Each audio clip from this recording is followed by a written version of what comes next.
Bom dia a todos. Vamos começar agora mais uma atividade da Escola do Legislativo.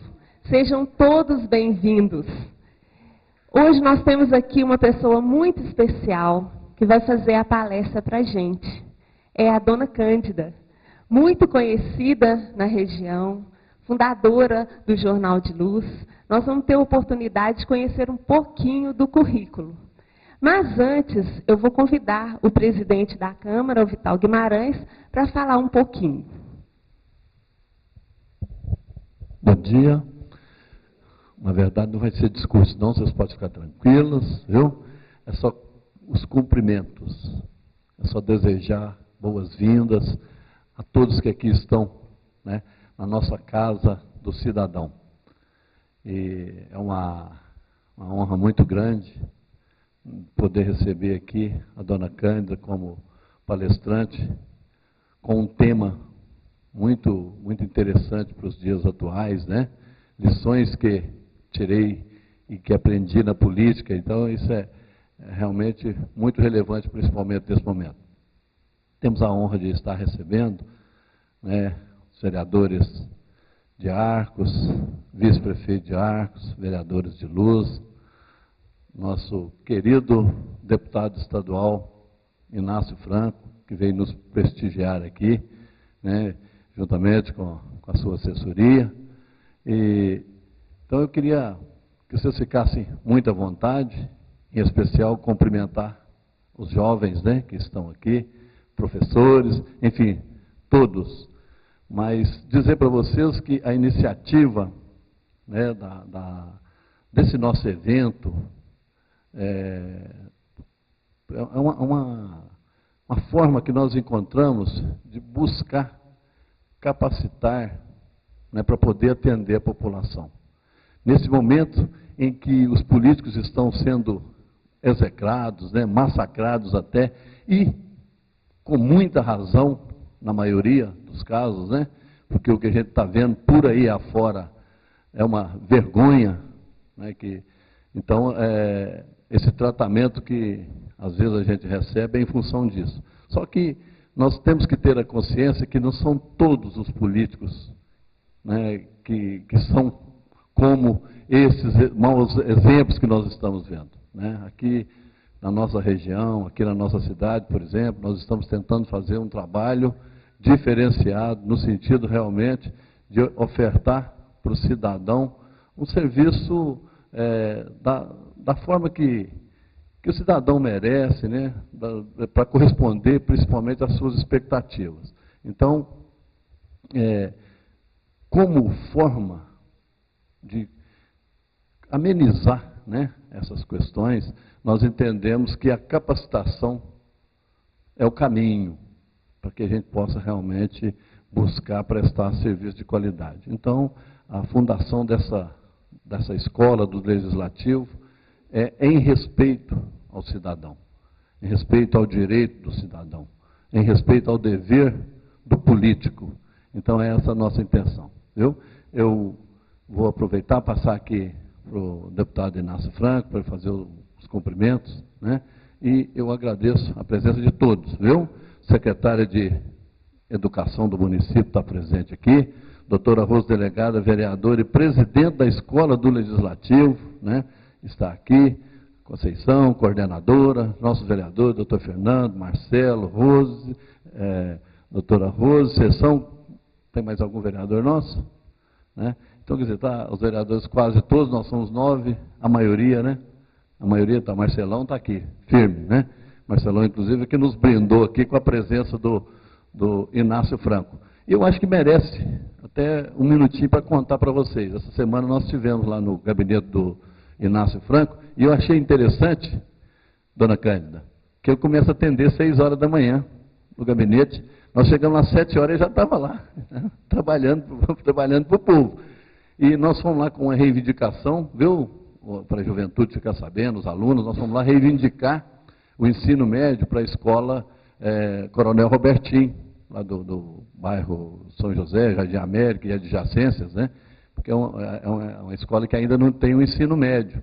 Então, nós fomos lá com essa reivindicação, fomos muito bem recebidos, pelo deputado, que nos encaminhou para a Superintendência de Educação Regional, né? E a gente começou os trabalhos. Eu creio que, se Deus quiser, nós vamos ser contemplados em bom despacho com o ensino médio lá para Coronel Robertinho, para aquela região. Porque enquanto mais longe fica da escola, maior a evasão, né? Então, assim, muito importante esse ensino médio lá para o bairro. E, dentre outras coisas que o deputado tem encaminhado para nós aqui, esse é um, né? Não é isso, Marcelo? Então, eu vou passar aqui a palavra para o deputado para ele poder complementar a todos, viu? Bom, gente, bom dia para todos. Eu quero cumprimentar o nosso presidente da Câmara, o Vital, o nosso vereador Marcelão, na pessoa do Marcelão, cumprimentar todos os vereadores, cumprimentar cada um de vocês, com esse tema, que a gente sabe que é de extrema importância para dentro desse país. Dentro do Parlamento Jovem, a escola do Legislativo é exatamente para poder formar cidadãos. E a gente vê, né, dona Cândida, a política hoje, como ela está, e a gente sabe da importância da política. Tudo passa pela política. Nós estamos vivendo um período na política desse país que realmente a gente fica triste de ver a cada dia nos meios de comunicação, cada dia corrupção, são pessoas envolvidas em atos que a gente vê que é um absurdo isso que está acontecendo. Mas nós estamos vivendo um período da política, uma crise política tão forte, que afetou a economia do país. A gente vê o desemprego, como é que está, a economia do país, o país parou. Mas eu falo o seguinte, nós estamos aí num regime democrático. Ainda bem que é um regime democrático, é democracia. Nós estamos vendo aí um exemplo lá da Venezuela, com regime forte, regime ditatorial, que as pessoas estão sofrendo muito, mas eu falo da importância das pessoas, principalmente de vocês jovens, de valorizar a política. A gente sabe sim, tem políticos desonestos, tem políticos que estão aí fazendo coisas erradas, mas tem muito político também. Eu falo lá na Assembleia Legislativa. Lá na Assembleia nós somos 77 deputados estaduais. Eu conheço todos eles, sei da vida de cada um deles. A gente sabe, lá tem pouquíssimos, 2, 3 deputados que têm uma conduta um pouco distorcida. Mas mais de 99%, falo que mais de 95% são pessoas sérias, pessoas honestas, pessoas que estão trabalhando com seriedade, com honestidade. Agora, cabe a cada um, a cada pessoa, escolher o candidato certo. É importante que conheça um candidato, que saiba da vida do candidato, para poder depositar naquele candidato o voto. Eu não estou aqui fazendo campanha política, não é hora, mas o que eu estou falando com vocês é da importância da política, de escolher o candidato. Isso tudo que estamos passando aí, eu acho que da próxima eleição, se Deus quiser, que o país estará elegendo novos deputados, novos governantes, governadores, senadores, presidentes. Eu acho que eu tenho a certeza que esse país, nós temos tudo para crescer, ter um crescimento, o país desenvolver. Agora, depende sim, depende de cada um de vocês, depende das pessoas, eleger as pessoas certas. E é isso que é importante, A dona Cândida está aqui para poder fazer essa palestra. Eu conheço a dona Cândida lá de Luz, da primeira campanha eu fiz uma visita lá para a dona Cândida, e a gente sabe da formação que a dona Cândida tem, dos meios de comunicação que ela toda a vida, né, dona Cândida, já lidou no meio de comunicação, que a gente sabe que é muito importante, mas é informação, é levar a informação, né, para as pessoas. Isso é muito importante. Então, gente, eu quero que você tenha um bom dia de trabalho. Eu acho que isso vai ser a palestra vai ser na parte da manhã, na parte da tarde também teremos também outras palestras. Eu não vou poder participar, eu tenho compromisso aqui em São Gotardo, Matutina, Luz, depois Tiros, 2 no Daiá, então final de semana, essa correria mesmo. Mas eu quero deixar aqui um abraço para todos, que tenham, sim, um bom dia de trabalho, de formação política, que é muito importante, né? E me colocar à disposição. Estou lá na Assembleia Legislativa, sendo um dos representantes do nosso Centro-Oeste de Minas. Eu falo que a nossa bandeira é o nosso Centro-Oeste. Estamos à disposição para poder estarmos conversando, estar atendendo os municípios de Minas Gerais. Fique com Deus, felicidades, boa palestra, dona Cândida, um abraço para a senhora, e desejo a todos muito sucesso. Muito obrigado a todos.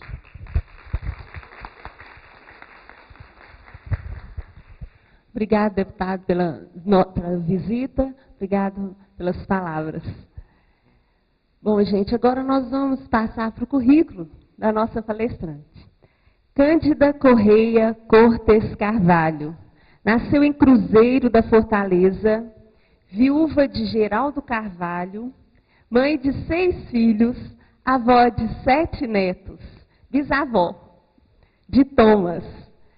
É habilitada em pós-graduada em língua portuguesa, graduada em letras, em pedagogia, o primeiro período do curso de Direito na FASFLUS.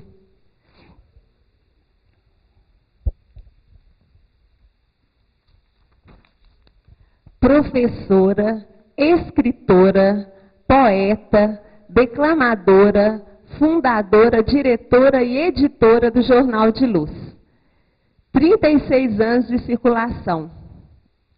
Exerceu o magistério no ensino fundamental, médio e superior por 54 anos.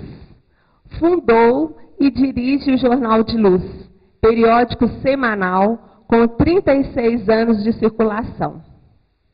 Autora do livro Vida de Nossas Vidas, genealogia das famílias Couto, Carvalho, envolvendo a história dos 6 irmãos Carvalho. Primeira mulher vereadora e primeira presidente da Câmara Municipal de Luz. Relatora da Lei Orgânica Municipal do município de Luz. Escreve um diário para os filhos e netos, agora o bisneto também, inserindo histórias, fatos de família, da cidade, de Minas, do Brasil e do mundo. Membro do Conselho Superior de Cultura da Academia Municipalista de Letras de Minas Gerais. Seu patrono, Carlos Drummond de Andrade. Associada, correspondente do Instituto Histórico e Geográfico de Minas Gerais. Recebeu várias condecorações, homenagens. Cidadã honorária de Moema e de Luz, onde reside há 58 anos. Moção de aplausos e honra ao mérito, como vereadora e diretora e editora do Jornal de Luz. Medalha Hélio Costa, pelo Tribunal de Justiça de Minas Gerais. Medalha Santos Dumont, pelo Executivo Mineiro. Mérito Legislativo, pela Assembleia Legislativa de Minas Gerais. Selo personalizado e comemorativo de seus 80 anos pelo Ministério das Comunicações e Regional dos Correios de Minas Gerais. Mãe do ano, em 2015, da Academia Municipalista de Letras de Minas Gerais. Troféu Destaque do Ano de Luz, como jornalista por 13 anos consecutivos. Membro do Grupo de Dança Sênior, Grupo Iluminar de Luz. E acreditem, às vésperas dos 83 anos, cursando Direito, diz: quando eu for velha, se um dia velha eu ficar. Essa mulher incrível, múltipla, que nós vamos receber nesse momento para falar um pouquinho da sua experiência na política, as lições que ela tirou da política.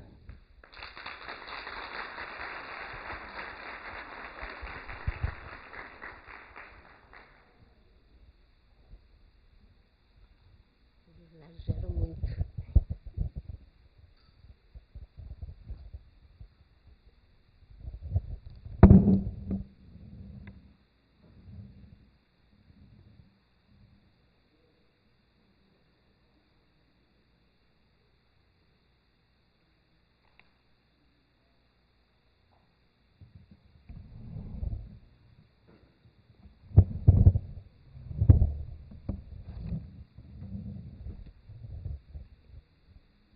Excelentíssimo senhor presidente desta Casa Legislativa, senhor Vital Libério Guimarães, na pessoa de quem cumprimento os vereadores de Bom Despacho, de Arcos e de Luz aqui presentes, Dona Jane, que está representando aqui o grupo de Seresta de Luz, do qual eu faço parte também, Marilene, Mara, não sei se tem outros aqui, minhas alunas da Faculdade de Luz, alunos da Escola Wilson Lopes do Couto, alunos da Marilene, vereadores aqui da casa, funcionários, visitantes. É uma alegria, é uma honra muito grande estar aqui e uma responsabilidade enorme. Eu acho que eu tenho que aprender com vocês. Pelas palavras aqui do nosso presidente, ele abordando a crise atual que atravessa o país. Inácio Franco também falou, nosso deputado. É uma honra tê-lo conosco aqui. Em meio a tantas falcatruas, mentiras, corrupção, violência, desmandos, desgoverno, a gente chega a ficar desanimada. Essas últimas sessões do Senado, do Congresso, que vergonha para o Brasil, que vergonha nacional, como o mundo nos vê, isso é muito triste. Mas, nesta manhã aqui de 14 de julho, vendo vocês deixarem a sua casa, o conforto do seu lar, aquela cama quentinha, e virem aqui até a Câmara para nos ouvir, isso, para mim, é uma luzinha no fim do túnel. Ouvir aqui o nosso presidente da Câmara dizer que Inácio Franco começa a trabalhar às 6 horas, e se a turma de Bom Despacho chegou lá às 7, saiu mais cedo ainda, deixou a cama mais cedo ainda.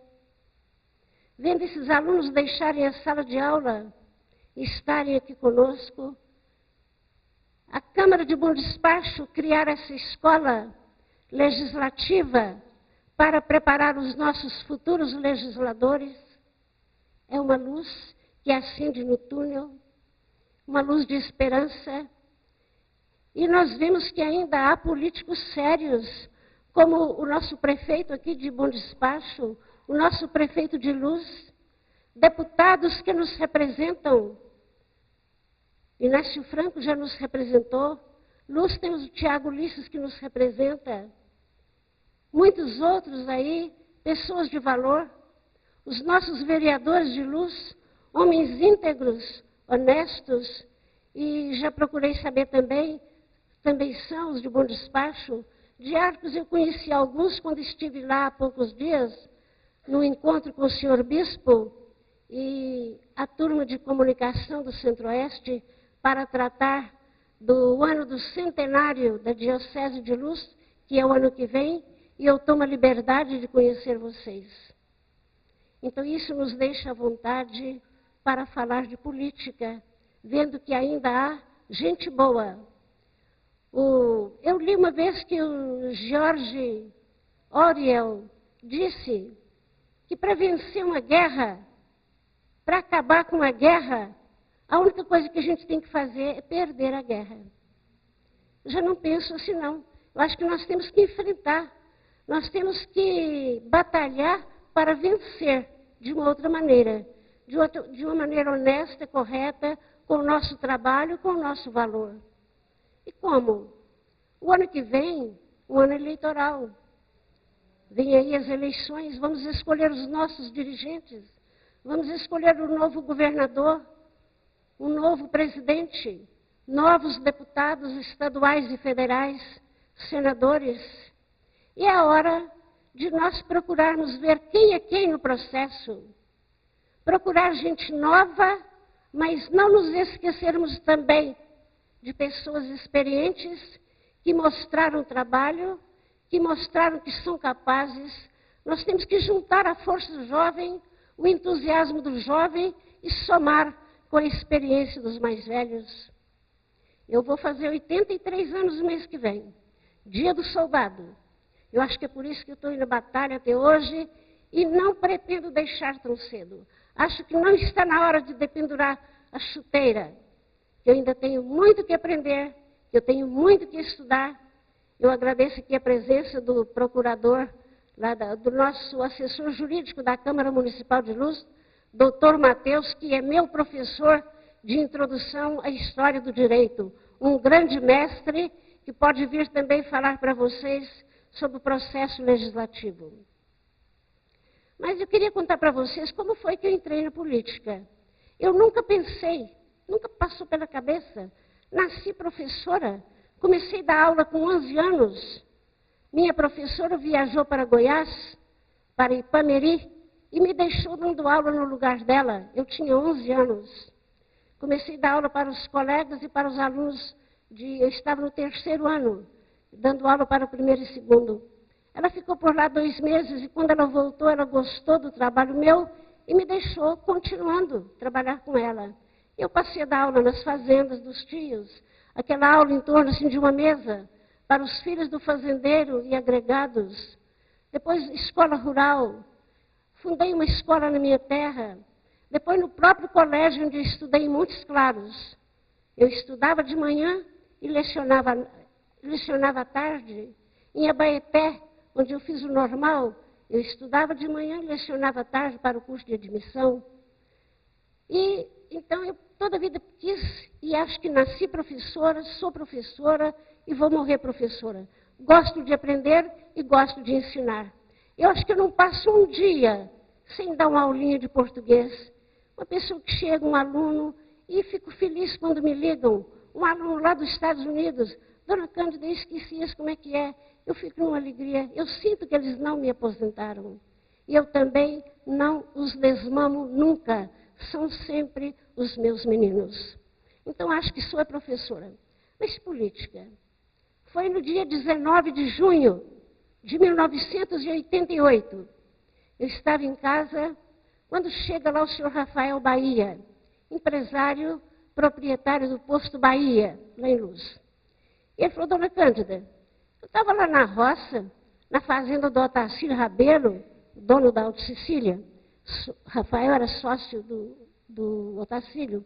Estávamos lá no aniversário e chegou uma mulher perto de mim, uma professora, me pedindo voto, dizendo que é vereadora. A Elvira Amaura. Foi minha aluna. Ela me pediu o voto e eu pensei, gente, e a Câmara precisa mesmo de uma professora lá. E a Dona Cândida. Ele largou a festa e foi lá em casa. Quando ele falou, eu falei, não, eu não sou nem filiada a partido nenhum, isso nunca me passou pela cabeça. Não, é a senhora vai ser candidata. Eu falei, mas eu não tenho nem partido político, não, nós arrumamos. No mesmo dia, ele foi atrás de seu Juquita, foi atrás de seu Zé Ferreira. O Zé Ferreira até amarelou quando eu cheguei lá para filiar o partido. Filiei, entrei na campanha, fizemos uma campanha bonita, nunca ataquei ninguém, nunca. E o Tancredo Naves soube que eu era candidata, ele era amigo, ele estava na Secretaria de Esportes. Gente, chegou uma Kombi lá em casa, uma Kombi grande, carregadinha de material de esporte. Bola, rede, apito, jogos de camisa, que era para me ajudar na campanha. Eu pensei, eu dar isso para o povo? Então eu estou comprando o voto deles. Não dou, não. Guardei a Kombi cheia de material. Não dei antes da eleição. Eu falei, perdendo ou ganhando, eu dou depois. E ganhamos a eleição, então fomos na Marcela, dei jogos de camisa para o jogador da Marcela, dei jogos lá para o Campinho, bola, para esteios, para escolas e Cutubias e para o Dom Manuel. E não me arrependi de ter feito assim. Eleita, me escolheram para secretária.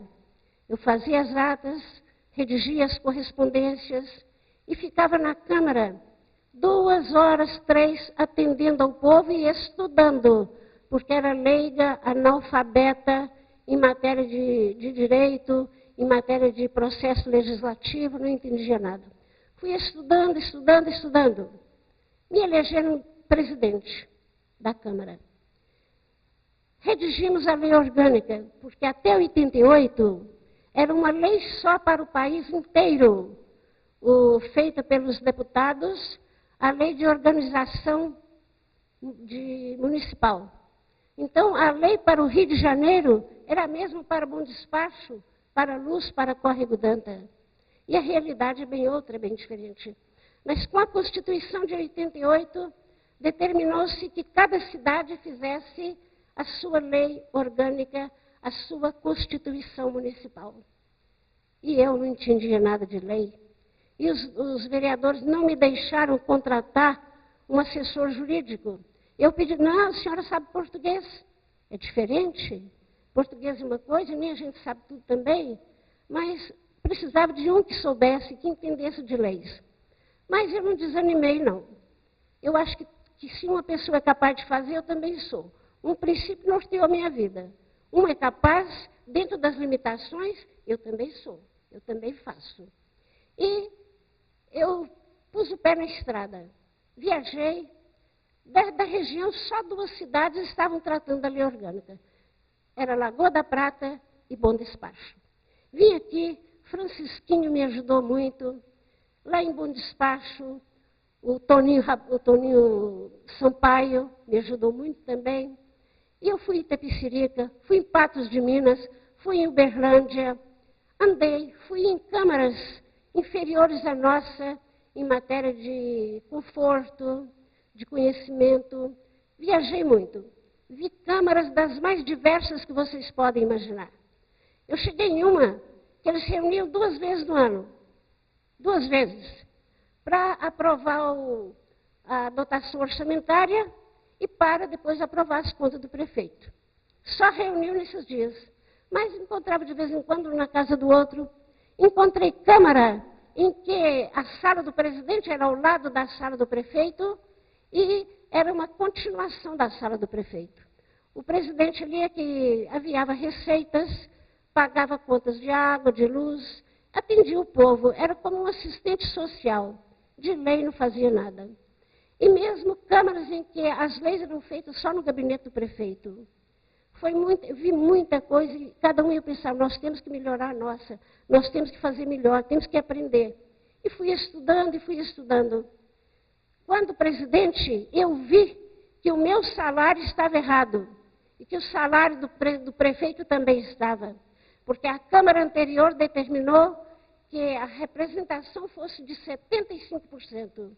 E o prefeito e o presidente estavam recebendo de 100%. É que o nosso projeto da lei orgânica era 100%. Então, eles passaram também para 100% para receber. O meu primeiro ato foi reduzir o meu salário e o salário do prefeito. 25%. O prefeito nunca me perdoou por isso. Nunca. Então, a partir daí, tudo que eu queria, eu pedi outro vereador para assinar. Por exemplo, eu fiz um projeto de lei para criar o velório e luz. E eu pedi ao Gugu, pai do rapaz que está aqui comigo, Gustavo, que era vereador, foi o vereador mais novo na ocasião, um dos vereadores mais novos do Brasil. Eu pedi a ele para assinar, porque o prefeito não aprovava. Às vezes eu ia lá procurar uma coisa e falava, a senhora está ganhando bem, eu ajudo numa parte, mas a senhora dá a outra parte. Foi meio difícil, mas vencemos. Então, conseguimos fazer uma lei boa, que eu acho que ela foi apontada como uma das melhores da região.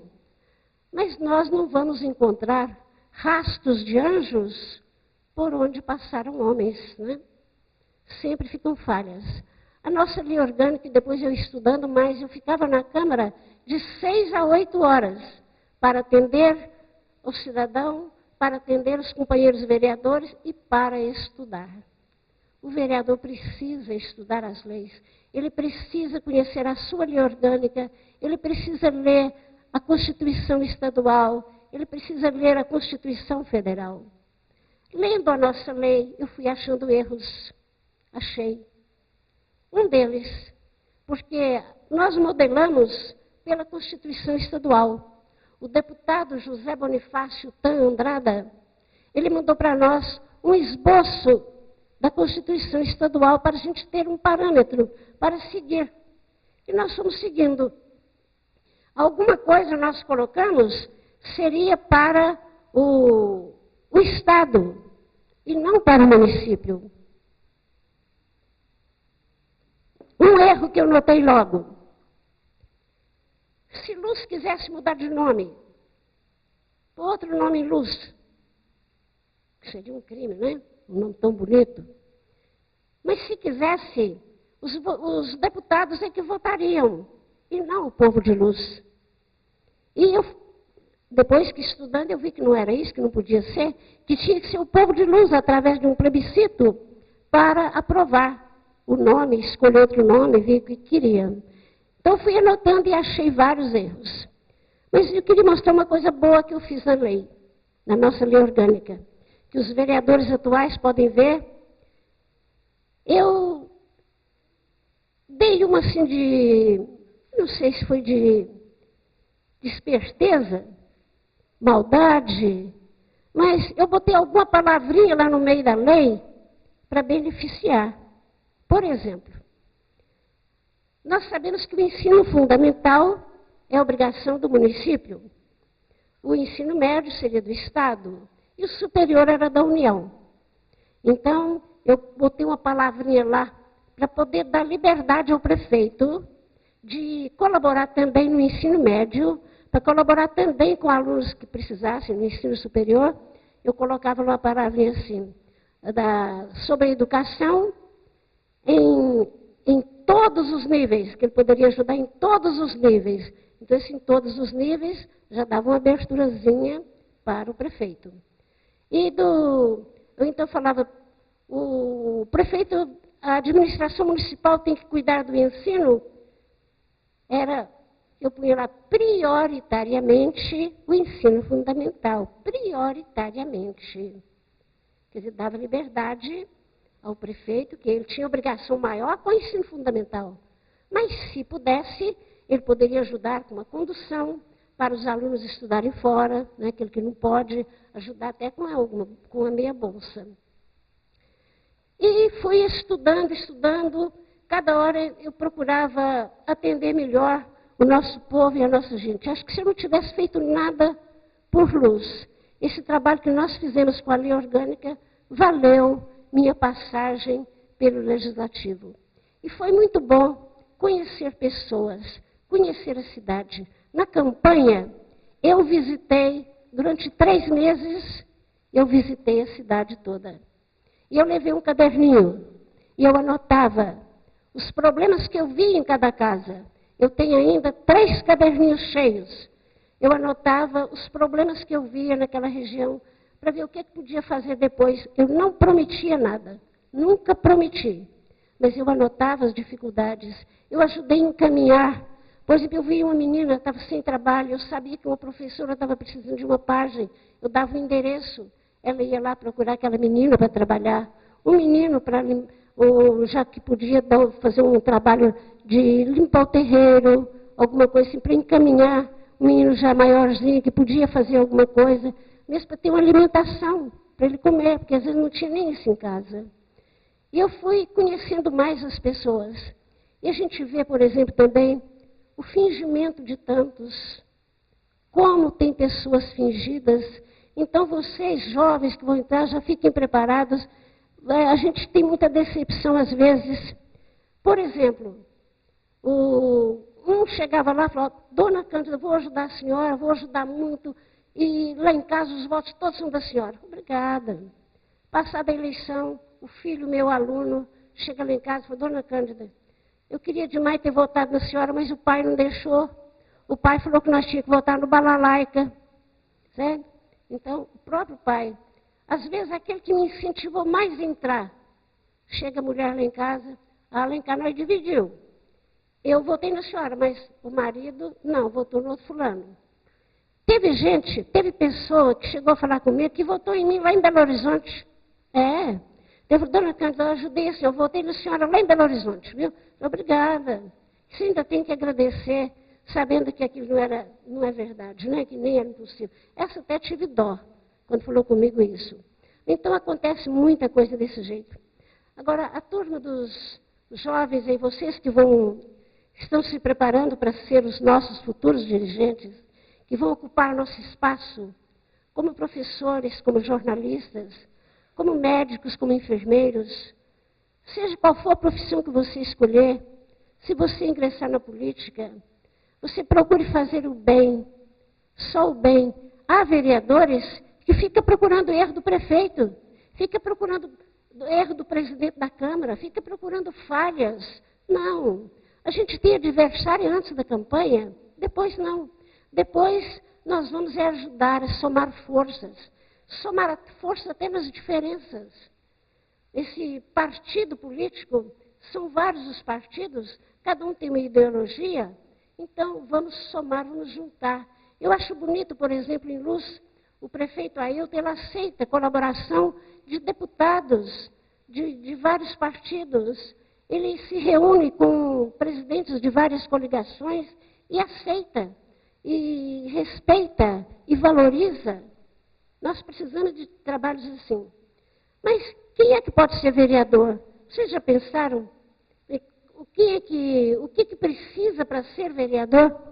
Quais os requisitos para ser vereador? A primeira, tem que ter 18 anos, ser brasileiro, tem que desincompatibilizar com o seu emprego, tem que estar em dia com os seus direitos políticos, se for homem tem que estar em dia com o serviço militar. E tem um detalhe interessante, é quanto ao parentesco. Não pode ser nem mulher, nem filho, nem irmão, nem sobrinho, nem tio, nem cunhado do prefeito, se for candidato. E primos é só depois do 3º grau, até 2º grau não pode. Agora, a pessoa para ser vereador? Que vereador que você queria para a sua cidade? Como que vocês queriam escolher o vereador? Certamente tinha que ser uma pessoa honesta, uma pessoa correta, uma pessoa que tem uma estrutura boa em casa, que é um bom pai, uma boa mãe, que não dá prejuízo aos outros, né? Porque você tem que olhar tudo isso. E uma pessoa que seja flexível, que saiba ouvir a opinião, que saiba escutar, que tenha boas ideias, né? Então, isso tudo você tem que olhar. Agora, eleito, se você for eleito vereador ou vereadora, então você vai ver o que você vai ter que fazer. Qual que será a sua principal função?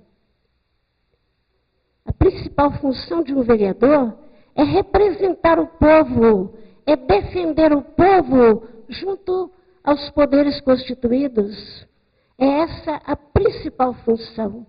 Agora, atividade, o vereador tem muitas, mas a principal, o nome é processo legislativo, o poder é legislativo, vem de leges, lei.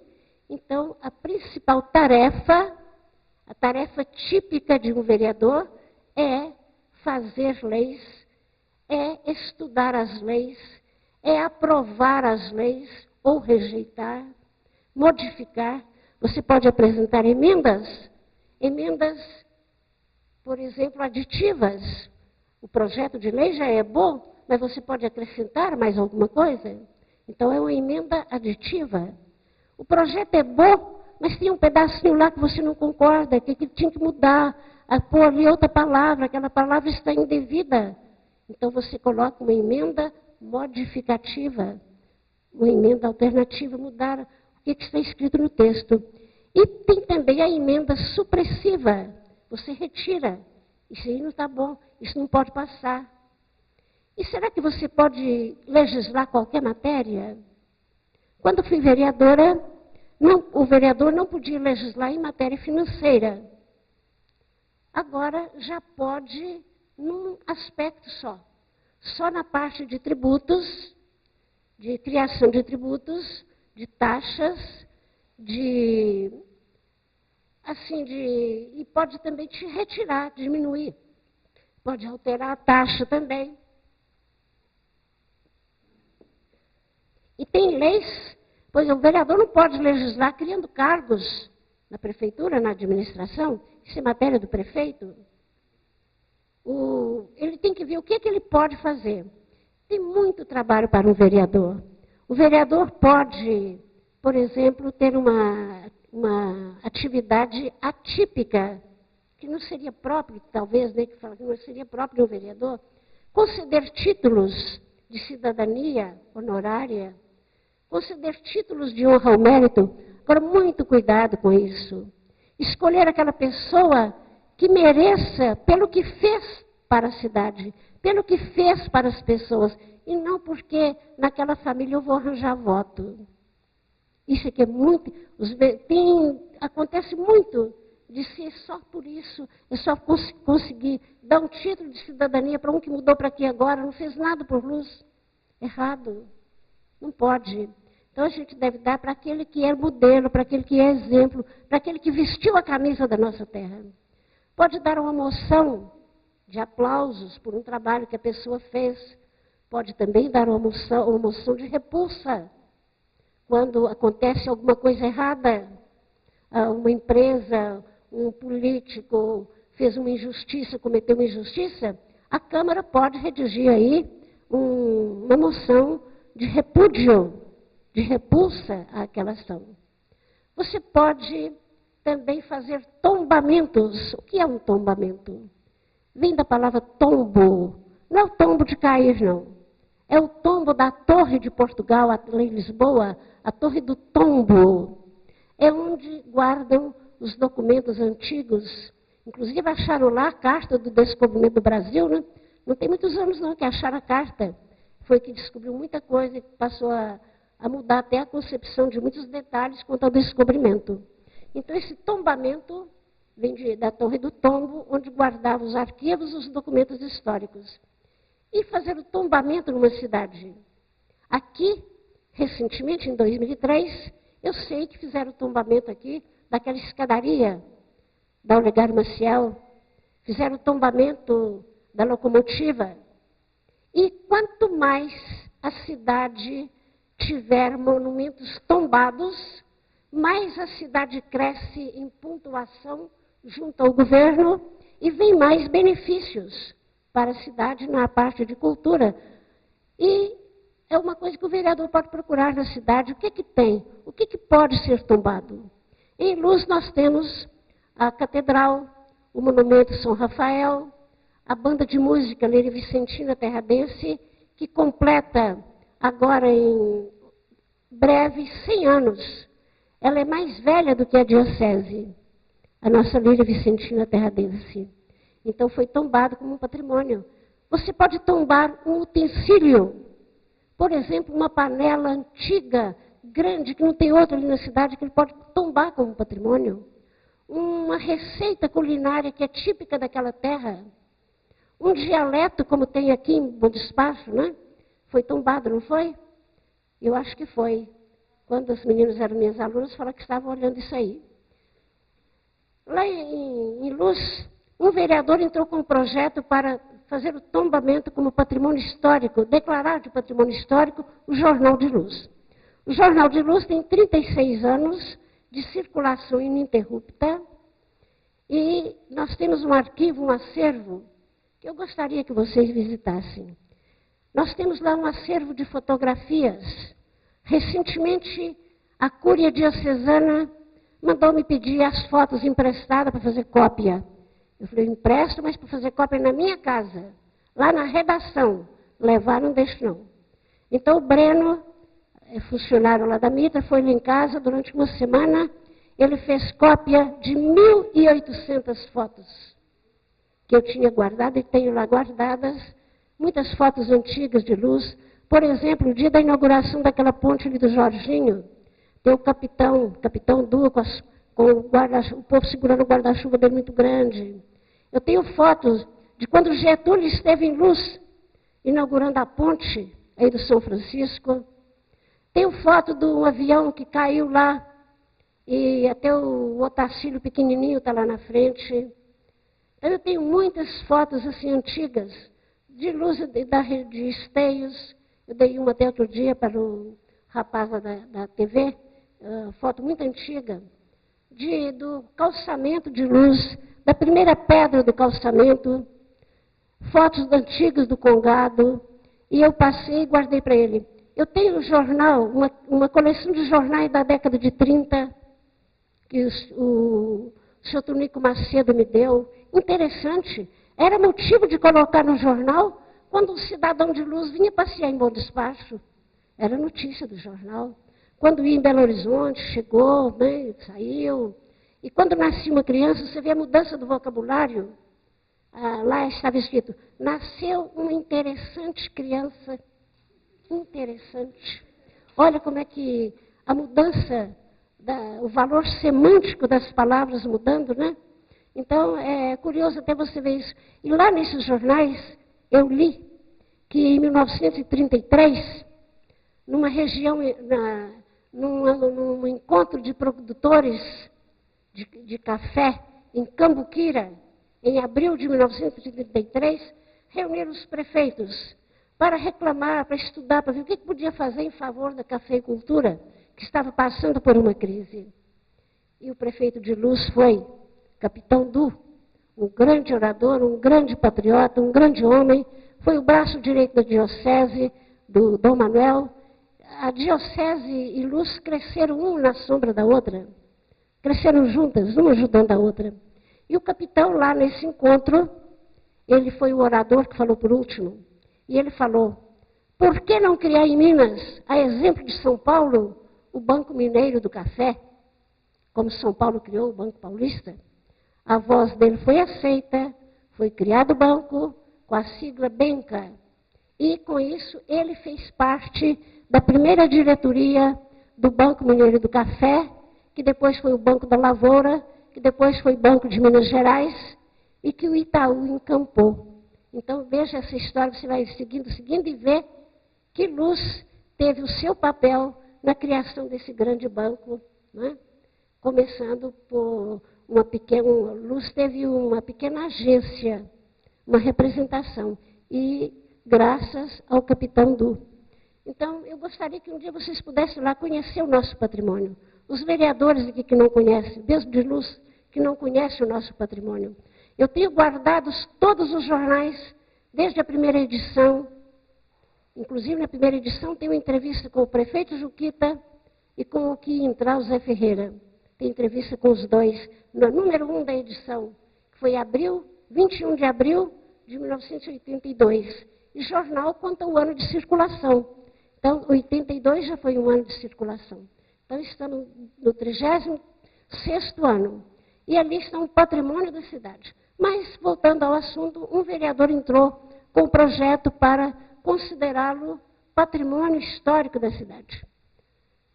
Foi aprovado na Câmara por unanimidade.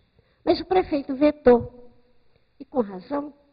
Ele vetou porque um projeto desse teor teria que ser partir da Secretaria de Educação e Cultura. Mas isso foi 2014, até hoje o projeto está lá parado, está lá na Câmara, era só levar lá para a Secretaria de Educação, né? Estava tudo pronto, passar para ela, esqueceram.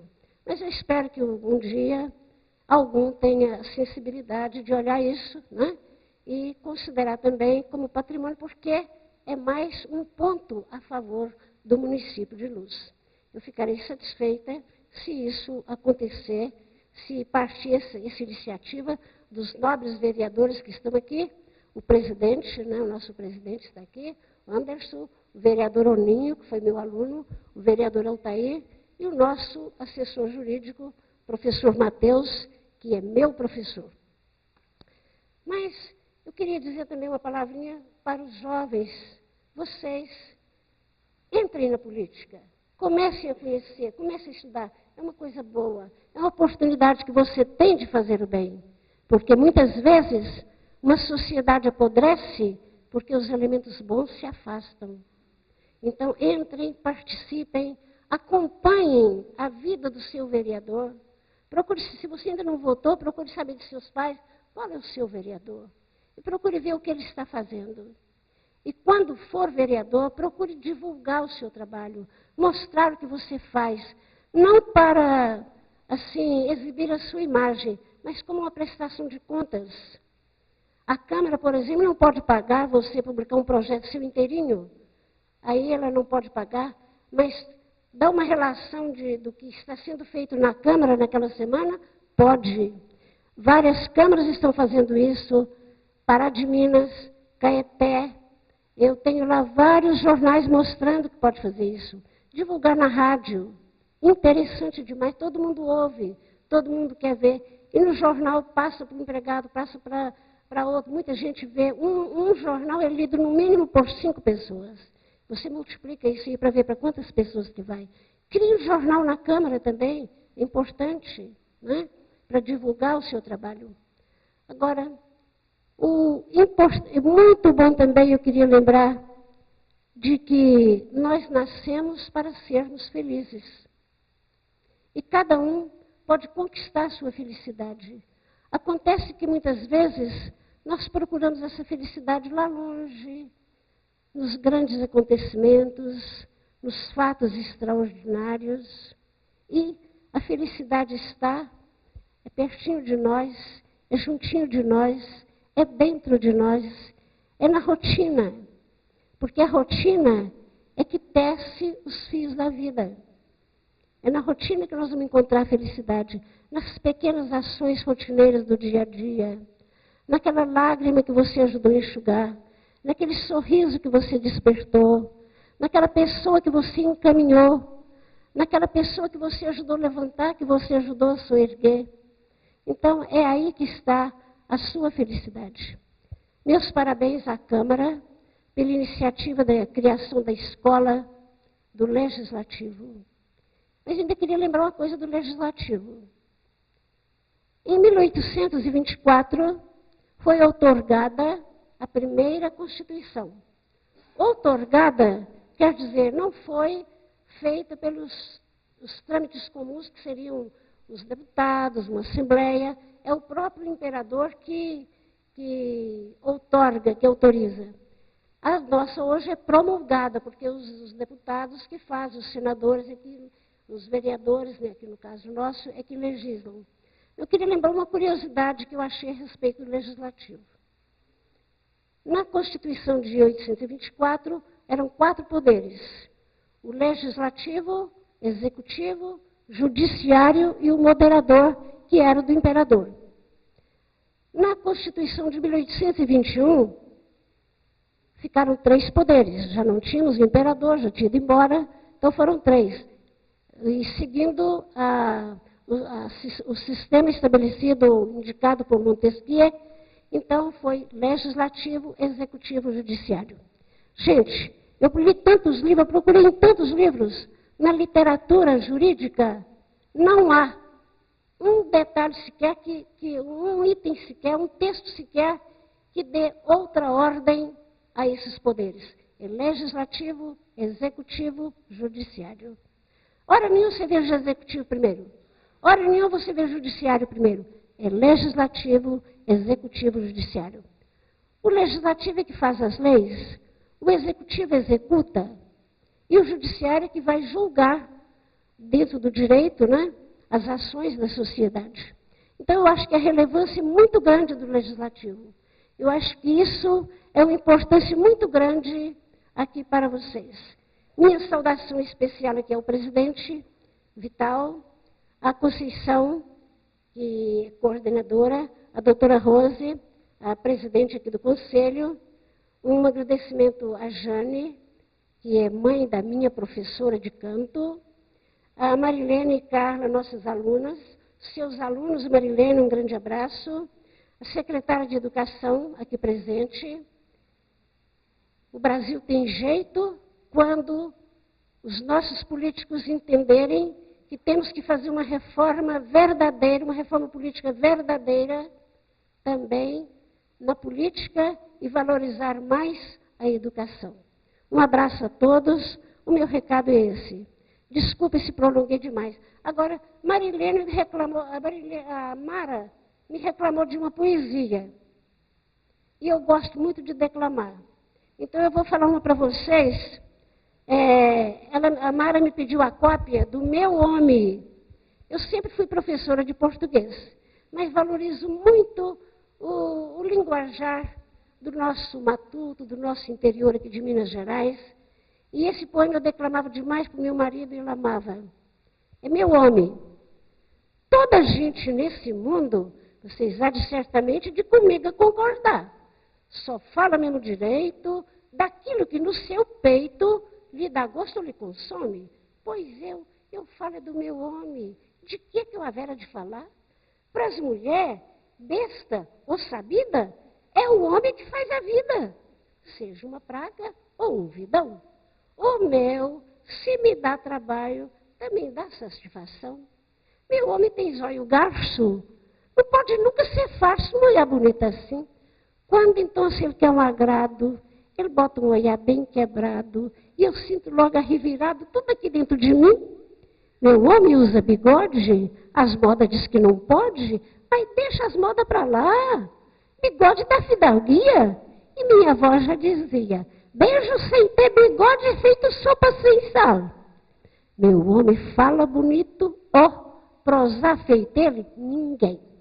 Eu às vezes sei que ele está mentindo, mas ele mente tão bem, que sem querer eu vou engolindo, e afinal sempre acredito que razão ele é quem tem. Os outros dizem que ele é brabo, mandão, que nem o diabo nunca medo lhe meteu. Mas eu quero que sei como é que eu ando. Marombando, ele acha que está mandando, mas afinal, quem manda sou eu. E para eu assim lhe querer tanto, não me pôs ele quebranto, nem feitiço me botou. Bastou só que ele queresse, para que logo delicesse inteirinho meu amor. Meu homem ronca dormindo, tem gente que se arrelia, mas eu chego a achar o ronco lindo. É melhor roncar dormindo do que ficar todo dia leturar a roncação. Mas se um dia eu pressentisse que ele andava a me enganar, se outra mulher eu descobrisse, em redor dele eu tentar, era capaz, eu já disse, eu era capaz de matar. Mas o diacho tem tal ranha, perto dele eu sou tão pamonha, meu Deus do céu, que vergonha, era capaz de eu perdoar. Nossa Senhora da Penha e Nossa Senhora do Ó, dessas outras, tem tanto homem, deixa o meu para mim só.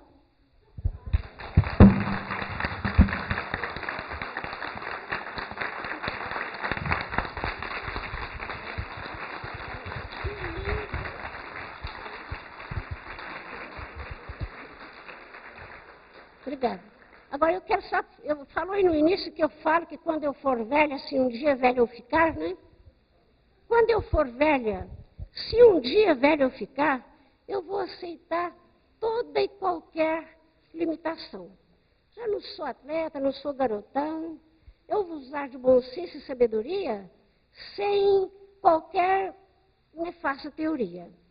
Eu vou cultivar nostalgia e saudade sem o apego sombrio da idade. Eu vou esquecer melindres e mágoas, sejam todas já passadas águas. Quando eu for velha, se um dia velha eu ficar, eu vou distribuir amor e simpatia, vou cultivar a alegria. Quando eu for a algum lugar, que alguém anseie para eu chegar. E quando tiver de partir, que peçam para eu não ir.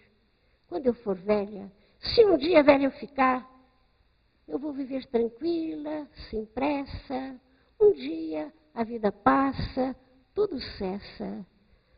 Mas para que ter medo se aos 83 anos ainda é muito cedo?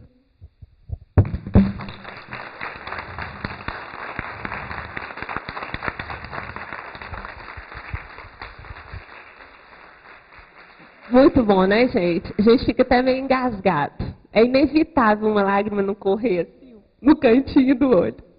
Bom, aqui, essa obra aqui é da Dona Cândida. E eu queria fazer um agradecimento especial aqui ao nosso diretor-geral, Bruno, porque a iluminação dessa palestra foi dele, né? E a gente ficou, quando ele falou da palestra, né, a Dona Cândida e tal, que bacana, vai vir trazer a sua experiência para nós. Já começou um sentimento bonito e todo mundo se empenhou para que acontecesse. Então, eu agradeço a todos os servidores, as pessoas envolvidas e todas as pessoas que estão aqui presentes.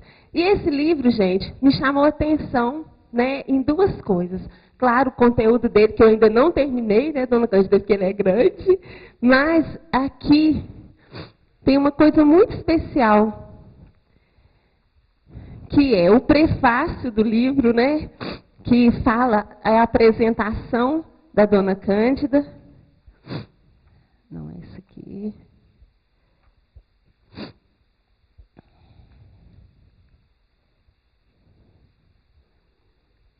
Eu vou falar só um pedacinho dele, que eu gostei muito. Mulher danada, essa Cândida Correia Cortes Carvalho.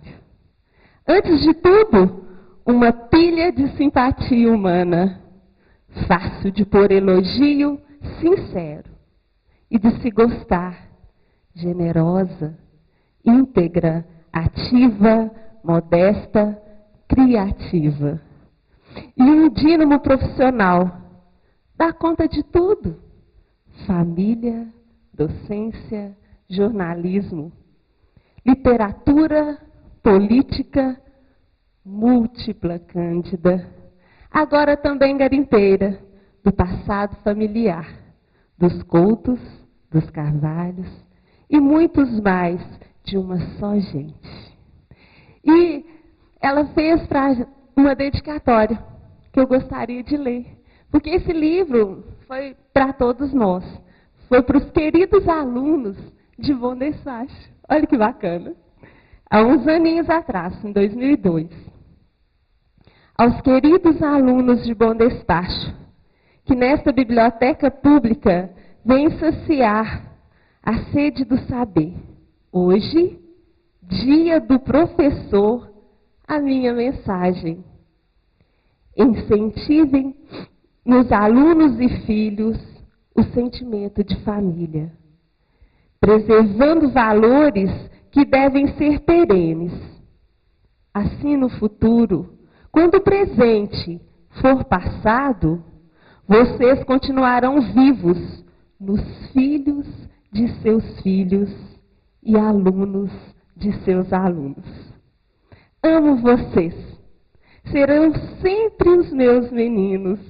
Cândida Correia Cortes Carvalho. Bom, gente, e hoje nós podemos comprovar isso, né, com os alunos dela. E hoje mais cedo, a Mara, a aluna, estava aqui, ela trouxe para ela umas flores e um poema que ela escreveu para a Dona Cândida. A gente viu isso aí, né? Que você vai ser sempre. As palavras dela, eu senti a comprovação hoje, né? E aluno de seus alunos. Essa mulher, com quase 83, né, está matriculada no curso de Direito. Que coisa mais bonita. E, de alguma forma, ela está prevendo, né, esse futuro. Nosso muito obrigada, Dona Cândida. A senhora hoje não trouxe uma palestra, hoje a senhora fez uma homenagem à Câmara Municipal. Deus lhe pague. E eu queria chamar a nossa presidente, né, do Conselho Curador para fazer o agradecimento e encerramento. Bom dia. a todos e a todas. Dona Cândida, quando nós nos reunimos, alguns dias atrás, para falar dessa nossa aula, desse encontro aqui de qualificação, me deram o nome da senhora e eu tive a oportunidade de conhecer um pouco do seu histórico de vida. Realmente, eu me emocionei. Você é exemplo de vida. A sua garra, a sua dedicação. Mulher que não para nunca. Quem fez esse introdutório a respeito do livro, do seu histórico de vida, acertou. Você é uma mulher diferenciada. Te ver aqui, aos 83 anos quase, matriculada num curso de Direito. Nós conversávamos um pouquinho antes a respeito do curso de Direito. Eu também sou professora na UNA e teria uma honra imensa em recebê-la no júri simulado, aqui que nós realizamos todos os anos. Tenho certeza que você vai gostar muito, dona Cândida. E ela me disse o seguinte, que como professora, diante dessa vivência de conhecer profundamente o ser humano, porque o professor acaba por conhecer, até o olhar do aluno quando ele chega bem, quando ele não está bem, quando ele está vivendo uma situação diferenciada, porque nós nos apaixonamos pelo magistério. A dona Cândida me disse o seguinte, que ela tem olhado para o direito e vê as leis, mas ela faz a prova dela do jeito dela, que ela, o que ela entende como certo, e não o que ela vê que a lei determina. Eu achei isso muito bonito, porque muitas vezes a gente fica entre a lei e a justiça. Se a lei for contrária à justiça, esqueça a lei e faça a justiça. E é isso que é a dona Cândida para mim. Uma mulher justa, uma mulher guerreira. E eu vou ser sincera para você, nós recebemos alguns palestrantes aqui. Mas esse dia para mim, de hoje, fica marcado pela presença de uma pessoa da qual eu não tive a honra de ser aluna. Mas hoje me considero uma aluna por esse pequeno momento que tivemos. Dona Cândida, a senhora realmente marcou o bom despacho nessa manhã. Nós só temos que dizer muito obrigada. Muito obrigada.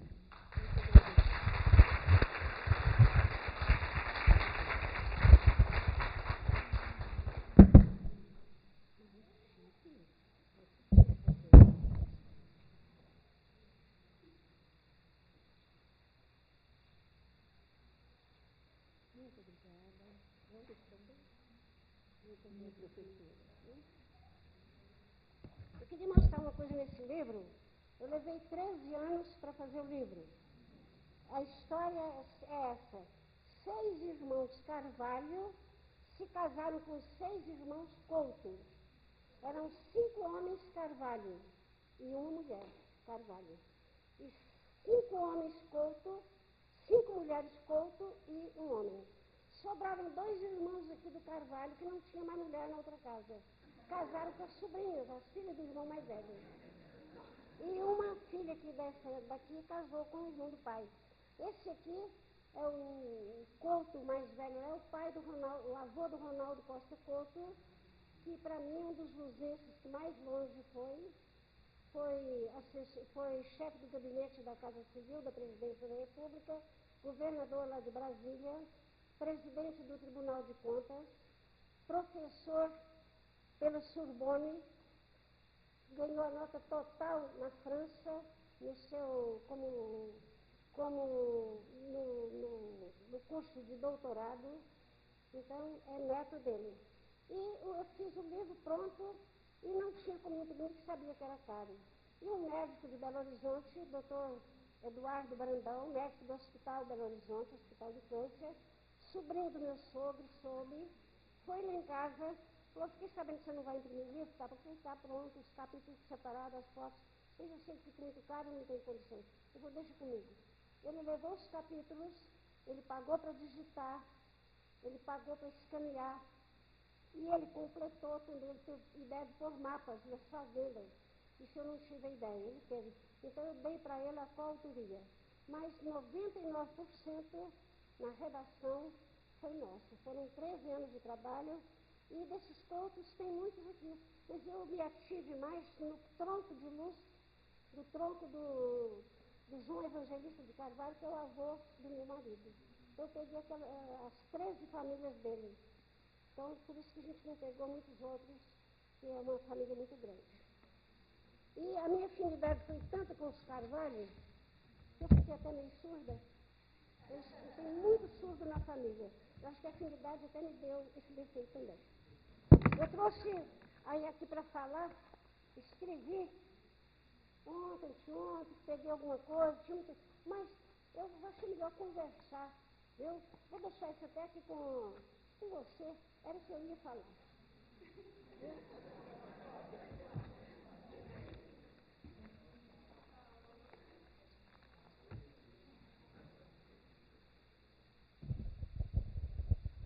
Pessoal, tem um certificado, está assinando, uma parte já está pronta, faltam apenas uns 15, não vão embora antes de receber, não?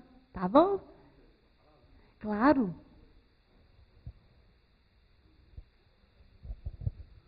A pessoa do meu amigo Bruno, quero te agradecer, parabenizar todos vocês, um bom dia a todos. Dona Cândida, eu quero fazer um agradecimento, não à senhora, quero fazer um agradecimento ao Geraldo, que Deus o tenha em bom lugar, que ele se foi, mas deixou a senhora de herança para a Cidade de Luz. Muito obrigado, Geraldo, e um agradecimento agora à senhora pelo carinho que a senhora tem com a minha família. E quero aproveitar a oportunidade do nosso presidente, o Anderson, o Oninho, a gente chegar em Luz com o doutor Matheus, está olhando esse projeto para a gente mandar para a Secretaria de Educação e que, se Deus quiser, a gente vai também esse Jornal de Luz. Um abraço, me encanta.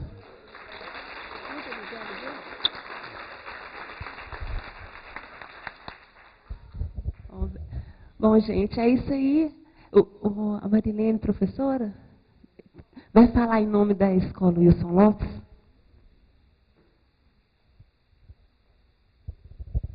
Bom dia a todos. Bruno, graças. Congratulations, viu? Muito obrigada por nos colocar aqui. Meu nome é Marilene, eu estou na vice-direção da Escola Estadual Professor Wilson Lopes do Couto, onde a gente tem mais de 1.200 alunos, temos mais de 100 funcionários, então somos uma grande comunidade. Vamos ter agora, a partir de agosto, 2 cursos técnicos profissionalizantes, administração e cooperativismo. Vou convidar a senhora, dona Cândida, para ir lá participar da aula inaugural, viu? Em agosto. E muito obrigada à Câmara Municipal, presidente, vereadores, muito obrigada por essa escola, né, que eu acabei de saber que existe a escola através do Bruno. Dona Cândida, eu trouxe aqui esses alunos que são do primeiro ano do ensino médio.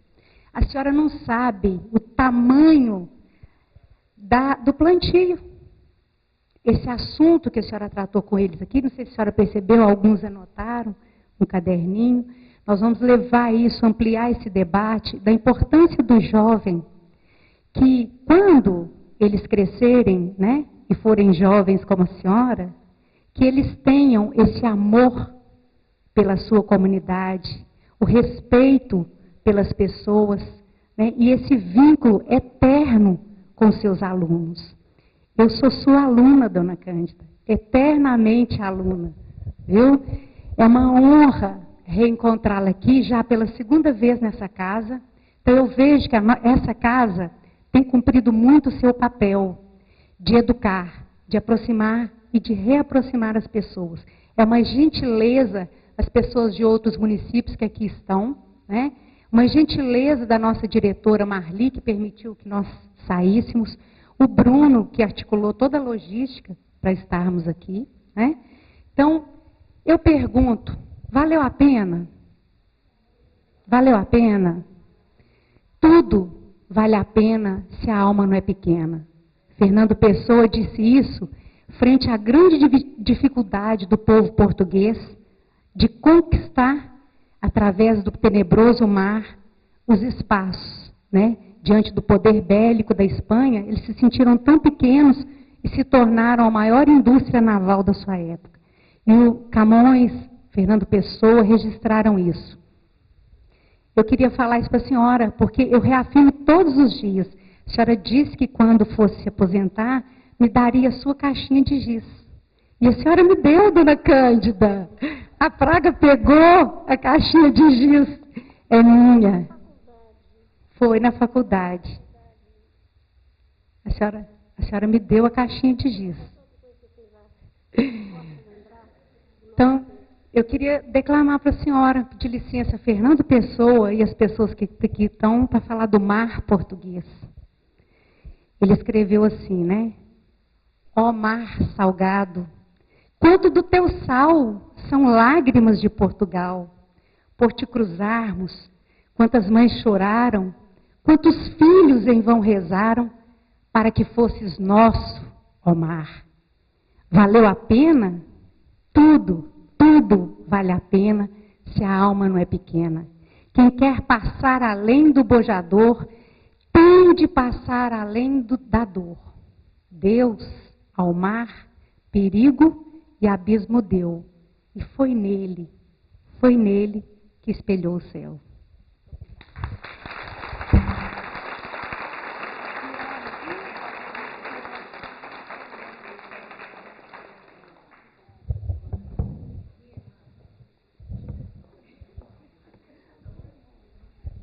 Bom, a dona Jane também gostaria de falar umas palavras. Por favor, dona Jane.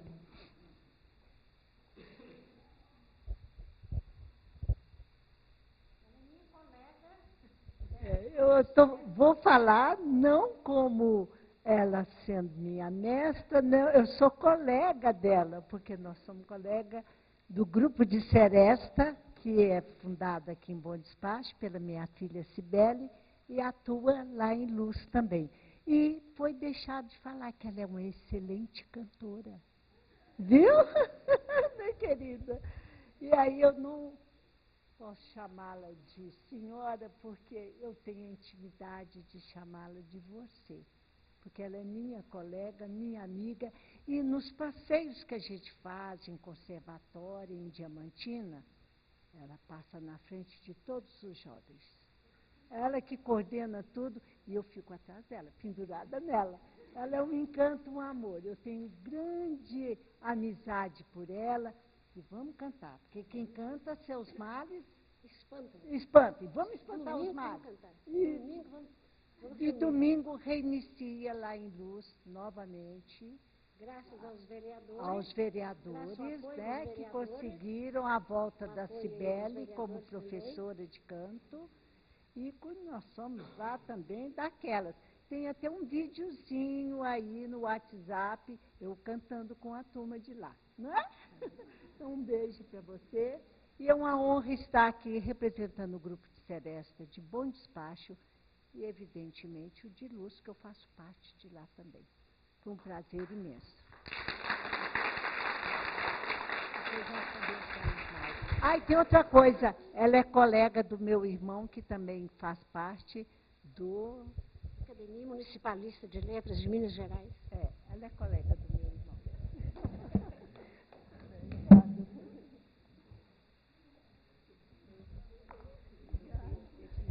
Bom, gente, então nós queríamos agradecer mais uma vez, dona Cândida, a todos os presentes, aos vereadores que vieram nos prestigiar, né, de Luz, de Arcos, o vice-prefeito de Arcos, nosso muito obrigada. E queremos contar com vocês, daqui, eu acredito que em agosto nós vamos ainda colocar a data para uma nova palestra que vai ser sobre recursos humanos. Nós estamos trabalhando para isso, se Deus quiser vai dar certo. Uma manhã maravilhosa nós a tivemos, então uma boa tarde para vocês.